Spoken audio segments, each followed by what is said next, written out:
Attends.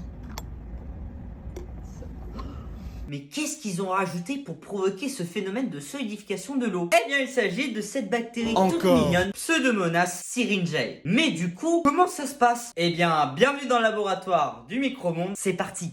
Bon, avant d'entrer en détail sur ce phénomène, je pense que vous le savez déjà, il existe 4 états de la matière: gazeux, solide, liquide et plasmatique. Et selon l'état de la matière, les molécules ne vont pas être arrangées de la même manière. Par exemple, pour l'état solide, les molécules, elles vont être très ordonnées. Tandis que du côté gazeux, ça va être le bordel. Et vous l'avez possiblement deviné, pour l'état liquide, c'est entre les deux. Jusque là, rien de compliqué. Maintenant que vous savez ça, revenons sur notre fameux phénomène. En gros, pour provoquer ce changement d'état, notre Pseudomonas syringae possède ce qu'on appelle des protéines de nucléation de la glace. Donc en gros, elle transforme l'eau liquide en glace. Sauf que, petit détail, c'est que pour transformer de l'eau en glace, il faut qu'il y ait la présence de ce qu'on appelle un site de nucléation. Sauf qu'ici, en température ambiante, normalement, un site de nucléation, il n'y en a pas. Sauf que ces protéines de nucléation de la glace, elles s'en battent les couilles. Ah, elles vont réarranger les molécules d'eau pour qu'il y ait un site qui se forme et donc ce changement d'état. Alors cette capacité, au premier abord, ça paraît super stylé. Sauf que cette bactérie, pour les agriculteurs, c'est plus un problème qu'autre chose. Puisque notre Pseudomonas syringae, il s'agit d'un phytopathogène qui peut attaquer plus de 150 espèces